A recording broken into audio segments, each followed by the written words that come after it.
Can you think about this for a step back? If John McCain were alive today, he was a huge adversary to mixed martial arts when it first came out. He literally is quoted as saying that it's human cockfighting, right? And that it was a blood sport.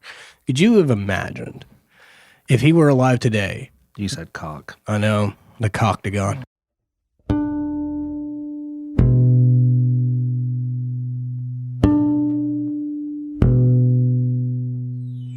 Welcome to The Cauldron, a podcast hosted by Ed Bolden Greer and Jacob A. Garner. In each episode, Ed and Jacob will have free-flowing conversations about life, culture, and personal growth. Expect to hear from storytellers, authors, experts, life gurus, thought leaders, and influencers. The Cauldron is a place where concoctions of a lot of ideas are brewed down to potions that are sometimes important and useful, sometimes eccentric and bizarre, but always just what you need. The Cauldron podcast may contain explicit language and thematic elements not suitable for all audiences. Listener discretion is advised.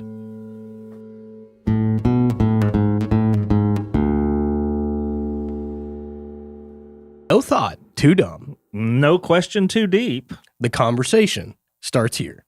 Welcome to The Cauldron. Hey, Jacob, how you doing, man? Dude, I'm doing awesome. How are you doing? I'm okay. Just okay? Yeah. I've been chilling. Just kind of working. No, you? Yeah, working? What? Well, I mean, I've been working in the new office more.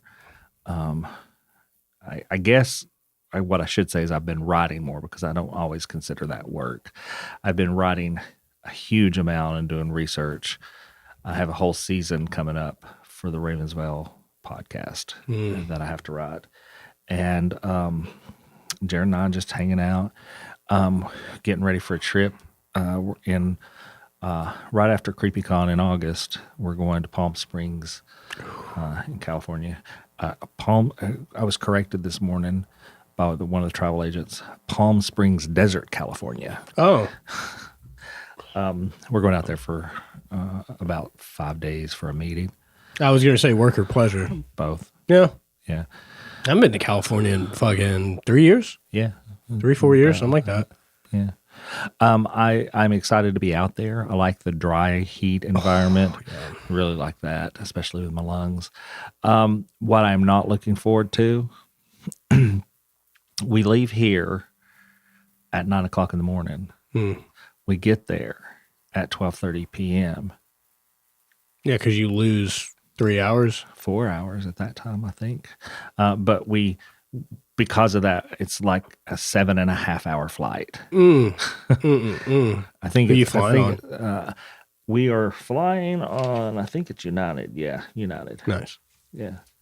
I was calling to change one thing this morning, and the travel agent was very, very lovely. It's the one the Federation uses, so they're very, very lovely. But yeah, That'll be fun. yeah. Take plenty of pictures. What have you been up to? Oh, man. Oh, a lot of nothing, really. I mean, I will say this much. I'm actually really happy to report.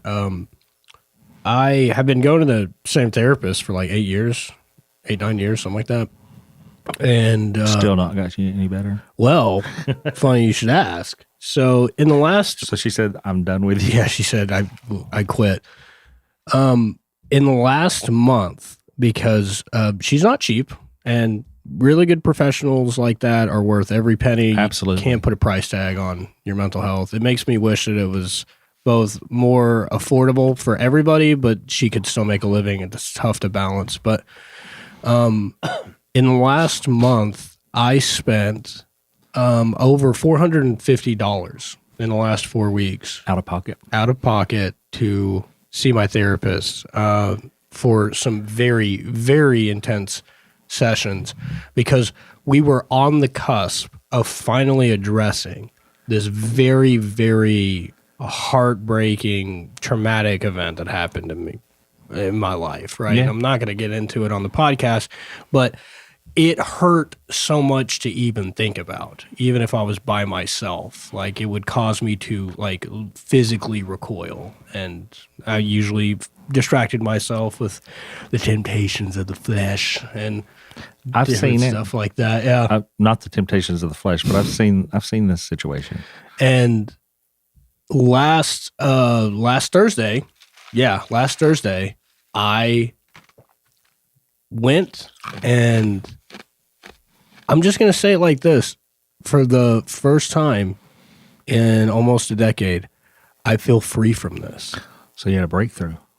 A tremendous breakthrough. I literally left out of there being not only proud of myself for going head first into it. It felt like I was getting ready for a fight, for fuck's sake, you know, that I got my car and I didn't turn on the radio, didn't put in my headphones to listen to a podcast.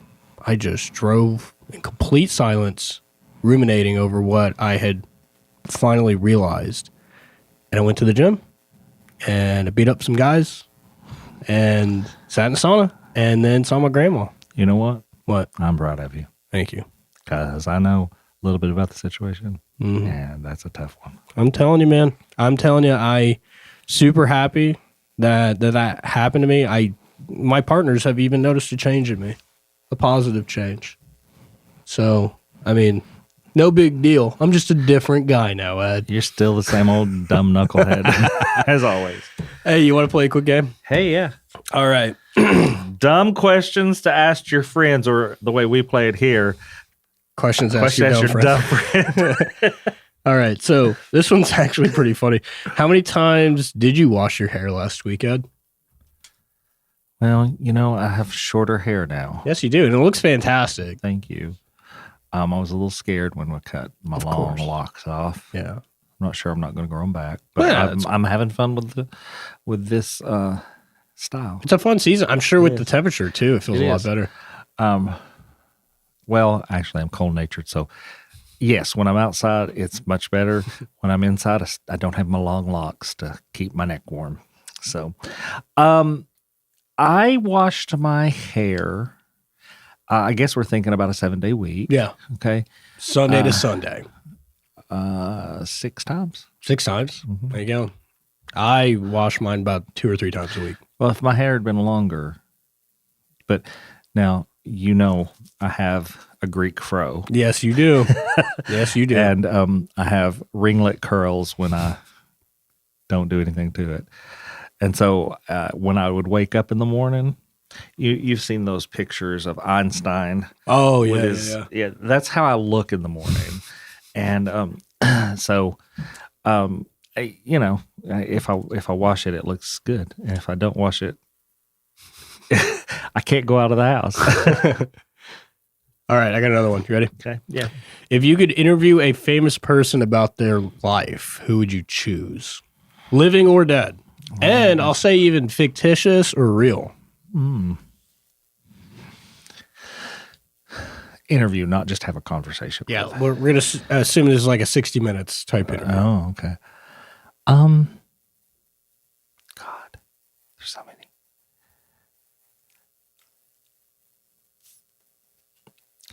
I mean, my brain goes to like Martin Luther King and all those people, know, but they've been interviewed thousands of times. Yeah. And then my brain went, oh, well, maybe I want to do like a villain. Ooh. And get, I'm assuming they have to answer my questions. Yeah. We're going to assume that they had to take a truth serum before the interview starts. I think, and would this be televised? Sure. Let's say. Yeah. Okay. For the world to see. Uh-huh. I hope this isn't cliche. I would want to interview Jesus. Ooh. I would want to interview him and ask some tough questions. Like, what are your thoughts on gay marriage? And what are your thoughts on sin? And all the things that churches throw at us. I know that's kind of a cliche or boring I don't kind of think answer. so. But I Because you're getting it from the cow's mouth. exactly. You're not that getting would it just from be the book. Yeah. That reminds me. I watched a TikTok the other day, and you're not exposed to TikToks anymore, but I watched a TikTok the other day, and it was very moving. Really? Actually, What was it about? It was supposed to be a little comical, and it Okay. had somebody dressed up like Jesus, and it had the Holy Spirit, and the Holy Spirit's having a conversation with Jesus, and it's basically like, "Hey, man, they really need you down there," and he's like, "They don't listen to what I say," And then I saw another one, and he's like, "Haven't they crucified me enough?" And it was basically talking about the church, using his name to do things that they shouldn't be doing, that he never would have wanted. And then the other one that I saw was the way that like a creator will have a conversation with themselves as two people. Yeah. And he was having a conversation with himself, and basically it was a liberal conservative conversation, and basically just said, if Christ came back today, you would put him in a concentration camp. Oh, You would 1,000%. kick him out of our country. Oh, yeah. He'd get stopped at the border. Yep. I just pictured myself interviewing Jesus, and I'd be like, first off, Mr. Christ, love the book. First of all, Christ is a title, not a name. Yeah, I know. Where does the H come in Jesus H Christ? Did we just add that? Like Sometimes it's Jesus F. Christ. So, yeah, we've just added it in. There's no H. Okay, I got my two. Okay, let's hear it. Oh, this is a player card. So we have to talk about people at work. Oh, okay.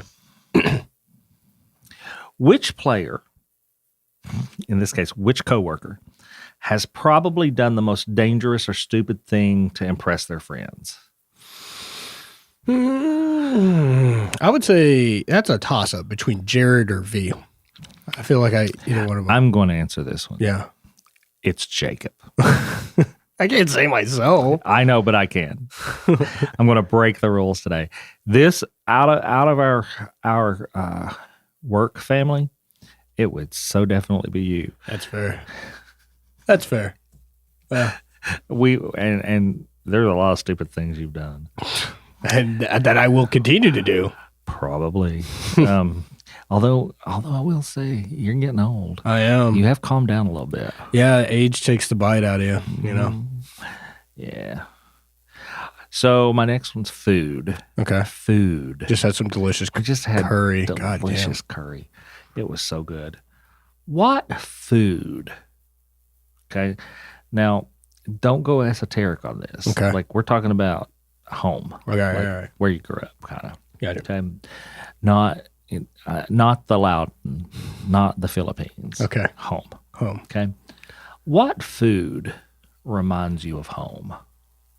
The food reminds me of home. Rice? I know that seems like I'm being tongue in cheek, but literally rice.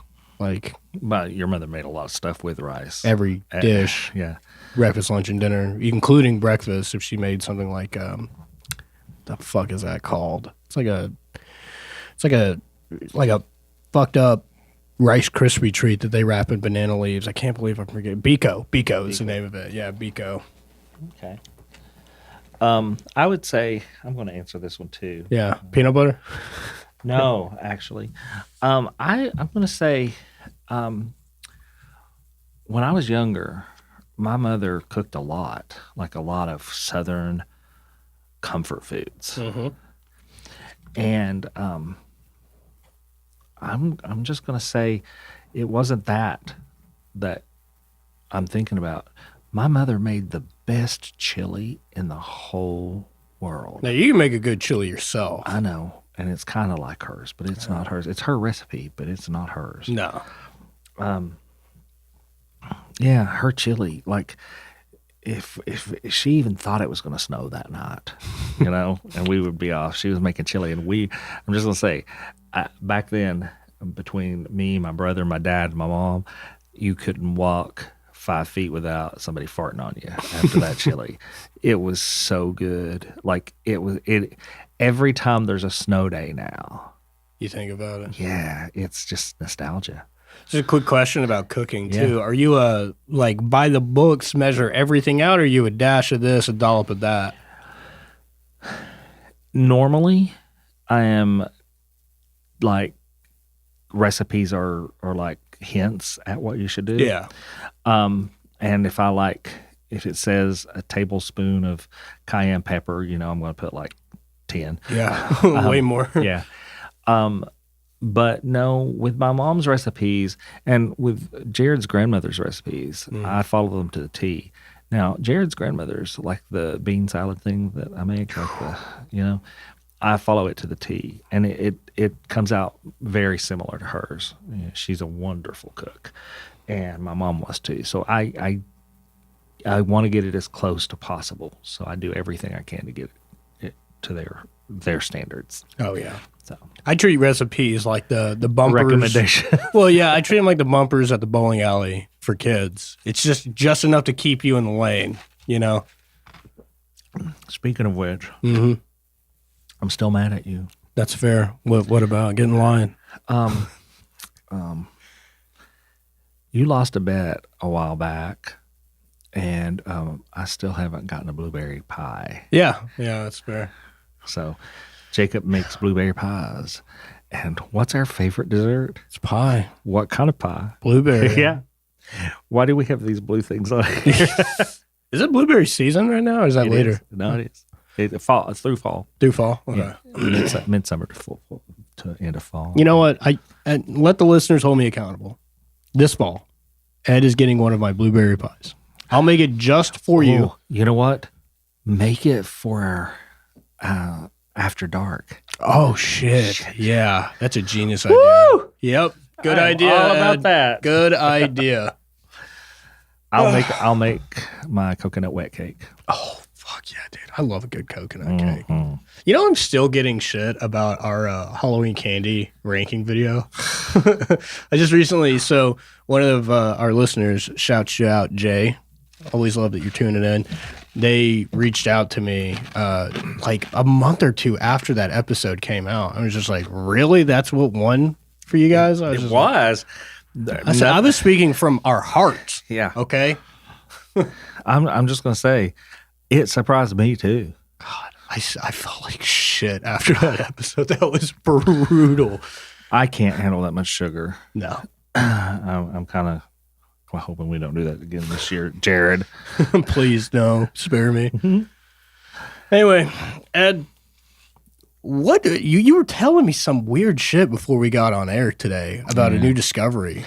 Yeah, and here again, I don't know much about it. Okay. So I'm just going to mention it. Okay. Because I also know what you're going to talk about. Okay. And they're worlds apart. Are they? Really worlds apart. So there was recently an archaeological dig happening in southeastern Turkey. Okay. And they located, and I hope I don't butcher this, they located an ancient city. Okay. That they believe goes back to the Iron Age. Oh. Okay. And it was revealing lots of impressive archaeological artifacts. Okay. That was changing history. It's going to change history when they're verified and all that. The city's name is Zingerli or Zingerli. Zingerli? Yeah, something like that. And it's a Neo-Hittite civilization. Oh, I love the Hittites. Yeah.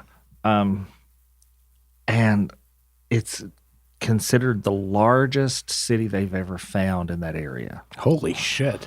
So I'm just waiting with bated breath to find out because they're not telling anybody much about it at all. Hey, yeah. But in my research in creating the world of Ravensville, the storyline, I do all kinds of research and I watch the news to see if there's things that I can bring in, like mentioning this as an active city sometime, it was for inspiration. Yeah. Yeah. So just a little tidbit I got for this episode. You're right. That's very different than what I have planned. Yeah.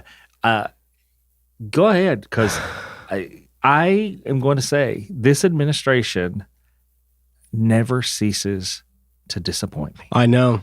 Well, I'll tie it loosely into your topic. I'll try my hardest. One thing that is very interesting about archaeology, archaeological digs, especially of ancient cities and cultures, is that what you find, what stands the test of time, tells you a lot about the civilization, the culture. So, like when you look at shit like with the Mayans and the Aztecs, they had those like ball courts, where they used to use their hips to hit it through a stone hoop, or when you look at some of the civilizations in like with all the ancient alien stuff. Yeah, all the ancient alien shit. You find stuff like temples and things like that. It gives you a good idea of what these people valued, like the Colosseum, obviously. And if 1,000 years from now, Ed, if America is a forgotten civilization and they are digging through the White House lawn where it used to be, if they find a fucking octagon at the UFC, Ed just smacked his head against the mic as he dropped his head in shame. If they find that, they're going to be like, what the fuck was this culture about? This is insane. And now, which is really funny coming from me, of all people, who is probably the biggest UFC fan in your personal life. I cannot begin to tell you how unexcited I am that this is going to be a thing. I'm sure when they do this, that Lee Greenwood is going to be singing his 1983-84 smash, God bless the USA. And all I can say is, God help the USA. It is so crazy to think that, like you said. Well, the chairperson is running the education department. Yeah, Linda McMahon. They know how to put on a show. And I'm not A1. I'm not surprised, honestly, that this is actually gonna be a thing, mainly because Dana White, the president of the UFC, he's no longer the owner. They sold it to Zuffa, I'm pretty sure, Zuffa Boxing, but he's still the spokesperson, the face of the company, and he runs the day-to-day operations, from what I understand. He has been one of the most vocal, loud supporters for Donald Trump ever since Donald Trump came onto the political scene. He was Dana White was speaking at the RNC. He was at all these fundraisers. Anytime he could peel time away from running the UFC, he was even at the inauguration. Every time that Donald Trump has been invited to the UFC events, which he's been to quite a few, he's actually a way bigger fight fan than I would have ever imagined, which is so bizarre. The stadiums erupt in just raucous cheering and chanting every single time he walks in. And I thought to myself, not in my wildest dreams could I imagine that we would have an octagon and a UFC event on the White House lawn, but I seriously thought to myself, we're not too far removed from them doing like some sort of big event hosted by the White House. I didn't actually picture it at the fucking White House, though. So here's some things that you haven't mentioned. I don't know if you know, but it's going to be a full-scale UFC championship fight. Wow. On the South Lawn really of the White House. It could host up to 25,000 spectators, making it one of the most ambitious and unprecedented sports events ever.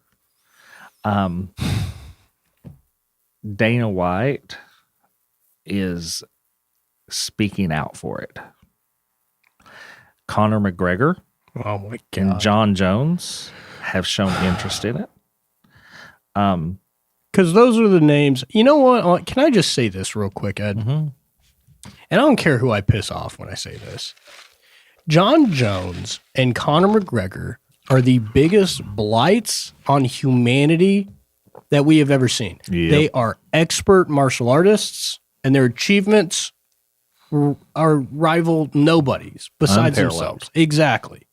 But they are the definition of scumbags that I've ever seen. Conor McGregor isn't even popular in Ireland anymore. They look at him as a joke. John Jones, by the way, just got the title stripped from him because he was ducking Tom Aspinall. Also, it turns out earlier this year, he was involved in another domestic dispute and a hit and run. Domestic violence. Yeah, domestic violence. I mean, I have told my students at the gym and any of my teammates that are younger, like teenagers, right? Because you can get on YouTube and you can type in UFC highlights and McGregor and John Jones are going to be all over that motherfucker, right? And it doesn't give the younger teenagers at my gym and the young adults the context of who they actually are. And when they try to talk to me about John Jones and Conor McGregor, I tell them there are a million better role models for you to base your fight career and fight hobby off of. It is just disgusting. And I'm not surprised at all that these dregs of society associate themselves with Donald Trump. I really am not. That birds of a feather flock together. They probably all collectively have the same amount of criminal charges too. Yeah. So the thing that has not been done yet, there has been no security logistics done. Oh, it'll be next in pause. It's speculated that the U.S. will pay around $20 million on top of $20 million that the UFC will pay. But the U.S. will pay for security, Secret Service coordination, temporary infrastructure, like they have to build the arena. They got to build the arena and stadium and shit. Seating, lighting. They will, the UFC will probably pay for the broadcast rights and production stuff. And fuck it, they'll probably have it on C-SPAN. Yeah. But it is estimated that the U.S. will have to pay around, or speculate, not estimated. They've not done any formal paperwork, but speculated that it'll cost over $20 million. Let me tell you about what $20 million could do if it were put to use for citizens. Okay? $20 million could fund the school meal programs for several years. Several. To where almost all students could have free lunch and not have insecurities about food. $20 million could fund lots and lots of healthcare research, like cancer research and epidemic research and all the things. So, not being as passionate about MMA and all of the fighting and everything as a pacifist, I enjoy the camaraderie that you and Jared get from it. But when I look at this, I'm disgusted. As you should be, because here's the thing. Donald Trump is a weak man's idea of a strong person, even though he is as weak as they come, right? And weaker. They are going to pump their chests and proudly act like this shows American might and ingenuity, and this is how tough we are. And like you said, wasting this money, they're going to erect this arena, and in the shadows, quite literally and metaphorically, there will be homeless veterans in Washington, D.C. going, well, at least we got a good fight out of it. That's cool. Like, and they're going to be playing. No, they won't be saying that. Of course not. I'm being sarcastic, but you're always sarcastic. So I know. It's such a disgusting thing because, like, I have told you this plenty of times in private. I don't know if I've ever said it on the podcast. The worst thing about fighting is that I love it. I love doing it. I love watching it. It can't love me back. Right. And when I see something that I love so much like this being used as a fucking, I don't even know what you would call it. It's a shit show is what it really is. It just breaks my heart. It makes me embarrassed that I'm associated with the sport, honestly. Well, I see several reasons this is a bad idea. I mean, you could have a lot. You have CBS receipt. But these are big reasons. First, it undermines the dignity of our presidency. Of course. Okay. There is no bottom for this 2, administration. It politicizes sports. Yeah. Which is hilarious because anytime anybody speaks out about injustice, they say keep politics out of sports. Yep. But whenever they agree with the administration, they're like, we'll build an arena on South Lawn. Yep. It's going to be a security and logistics nightmare. Oh, it's going to be crazy. Okay. One fighter usually has about 12 to 15 coaching staff members. Well, hosting it, if you're looking at 20 to 25,000 spectators on federal property, you're going to, there's just no amount of money. It's just going to be huge. I think the 25 million, I think they've underestimated. Is it 25,000? No, not 25,000 people. The 25 Oh, the million cost. Yeah. But that leads me to cost and accountability. Even if it were to be privately funded, the indirect cost to taxpayers, security, cleanup, federal coordination could be astronomical. Plus, there's no transparency yet on who would pay for what. No. Okay. And then there's the historical precedent and public perception. Okay. Theodore Roosevelt once boxed in the White House for fitness. Like he did a fitness routine where he was boxing. Okay. Many Americans today are saying that it's inappropriate. This is not something, we watched Joe Biden riding his bike. We watched Obama played a lot of basketball. Play basketball and run. We watched Clinton run. And you could just go on back. I'm just going to tell you, this is embarrassing. It is. And it's useless. It truly is. That's the problem. And I'm sure here's how I know that this is all inappropriate too. Because let's take a step back. They made Carter's sell his peanut farm, right? And they made it clear that we don't think that the president should ever make money or use the White House as advertisement. And we've already had a fucking car lot infomercial with Tesla earlier this year. He's made a shit ton of money off of his cryptocurrency scheme that his sons now run. And now his buddy Dana White is going to have the most important spectacle venue for his private business, the UFC. And I'm going to call it right now. For any of the listeners, you can listen back and fact check me on this next year. I guarantee you Jorge Masvidal is going to fight on the card. Colby Covington is going to fight on the card. If McGregor is done on his whiskey and coke benders, he'll probably have him limp out there and fight some tomato can. And it would, the most disgusting part about this, every fighter is going to go out there and kiss the ring and associate the UFC with the Trump administration. And I know that I'm a canary in the coal mine here. I don't get me wrong, I'm probably the most liberal fight fan out there. And I know that I'm in the minority for this sport. I get that. But God damn it, does it not make me discuss it. It embarrasses me that if you think of hearing about fighting, like people in my personal life, they hear about the MMA and the UFC, they immediately think of me because they know that it's a huge part of my life. And now it's going to be tied to this bullshit circus. Well, dude. you mentioned, keeping politics out of sports. And I think that it's irony that Dana White, the UFC president, has repeatedly said, keep politics out of sports. And here he is in bed with the president. Yeah. And you know what the shittiest part about it is, Ed? I'm probably going to watch it. No, you're not.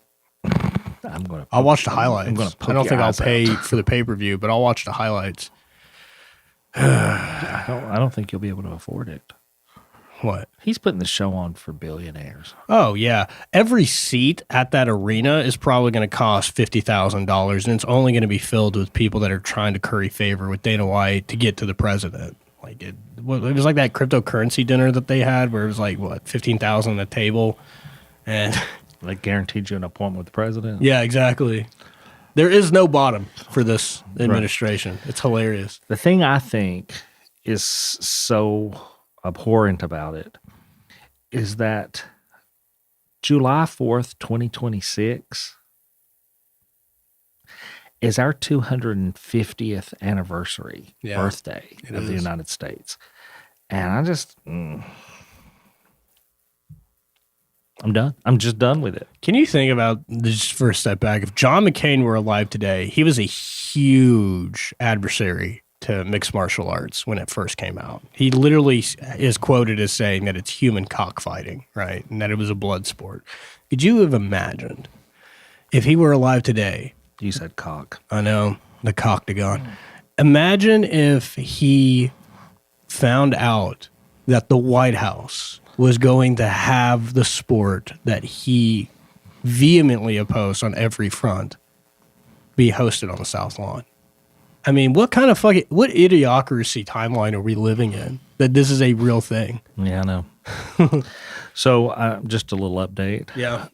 Last episode we asked people to give you an animal name. Oh, shit. Did they respond? Dumb questions to ask friends.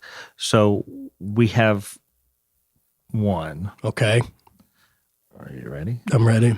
Ocelot. An ocelot. Is that a cat? An ocelot's like a big cat, right? Mm-hmm. It's like a mixture between like a cheetah and a jaguar or some shit. I'm going to have you come over here. Okay. I'm going to have you come over here and look at it. It's kind of goofy looking, like its face. They're little cuties. Little cuties. Are they dangerous at least? They're medium sized. No, they're not dangerous. I mean, they're wild animals. It kind of just looks like a large indoor cat outside. I'll take it. Yeah. An ocelot. They weigh between 7 and 15 kilograms. I don't know. Speak American, god damn it. I don't know how much is it? 15 pounds. 15 pounds. Oh, respectively. man. Why couldn't you guys pick something way stronger, cooler than I didn't that? pick this. One of our listeners did. What's that? There was a fucking crazy ass They video. can get up to 34 pounds. That's not bad.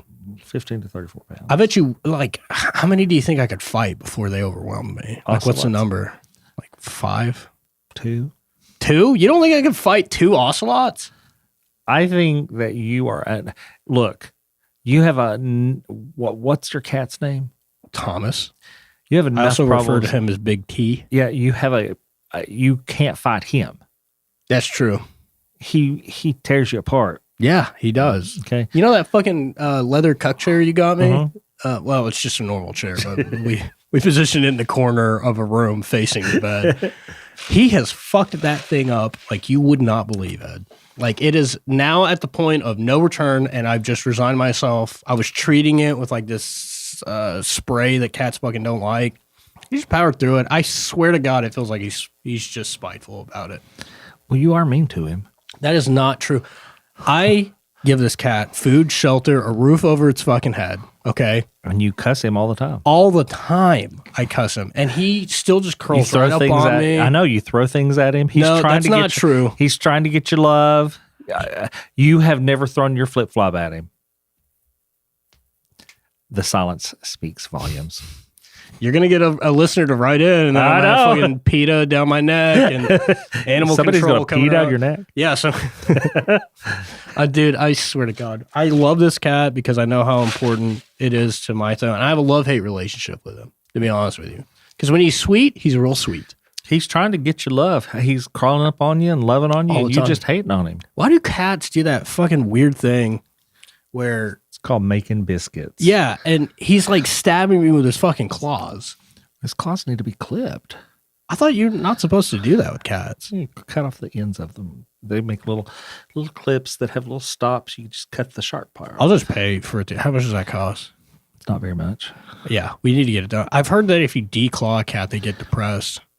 I don't know about that, but I don't think you should declaw a cat because if it gets out, it's defenseless. Yeah, that's a good point. Just box the shit out of somebody. Yeah. Smack, smack, smack. Oh, I forgot I don't have claws. No, don't declaw your cat, or I'll come after you. That's fair. That's fair, dude. This cat. I wish I was a cat, dude. I wish I was an ocelot. Where do ocelots live? Well, they live in the southwestern United States, Mexico, Really? Central and South America, the Caribbean, Trinidad. Yeah. Oh, man, I want to go on another cruise. You naming those places make me want to go. You remember, I forbid you not to go on a cruise until this immigration thing happens. It clears up. Until ICE is no longer deporting people that look like you. That's fair. I saw something the other day that made me laugh where it said the wrong Amazon is burning and the wrong ice is melting. Oh, so true. For listeners who have never seen Jacob, I'm sorry. Yeah, You're really missing out. sorry. here's the situation. Jacob is mixed. That's a good way. Mixed.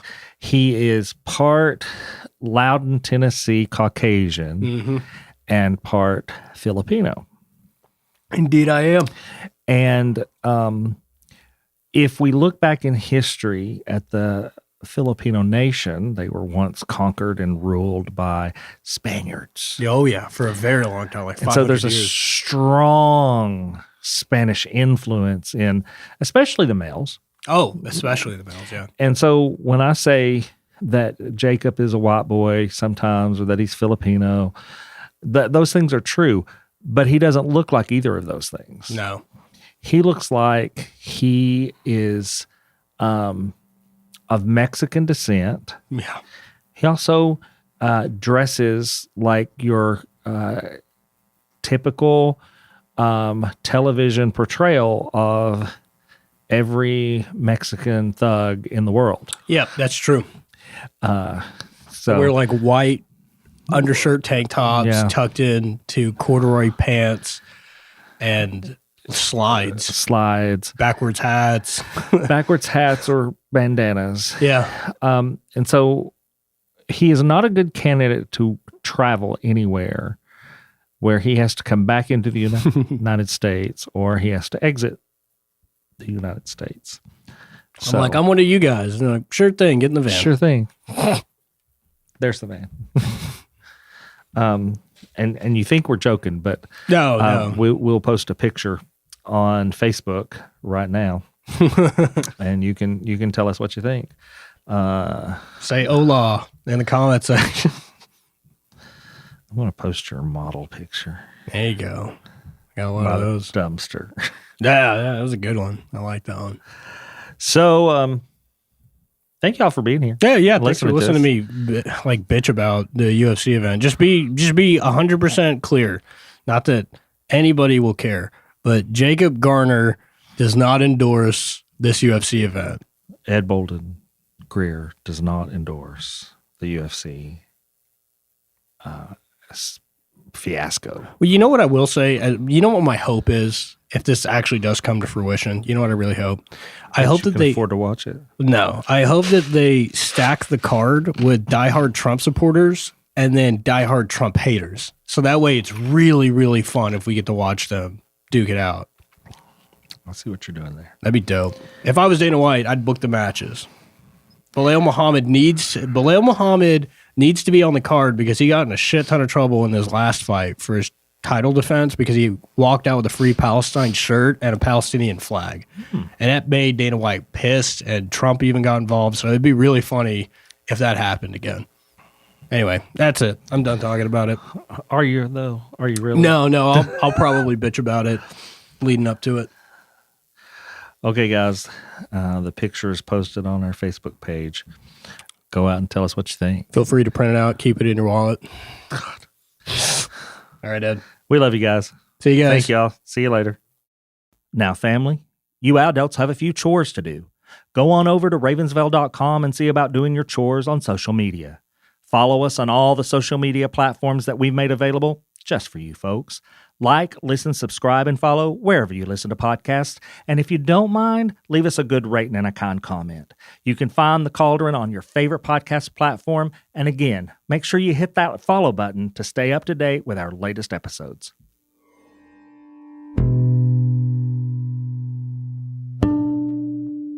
The Cauldron is a production of Small Raven Media.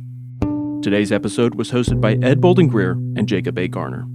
Audio engineering and sound design by Nick Devan at Nicky D Sound. Copyrighted 2025, Small Raven Media. All rights reserved.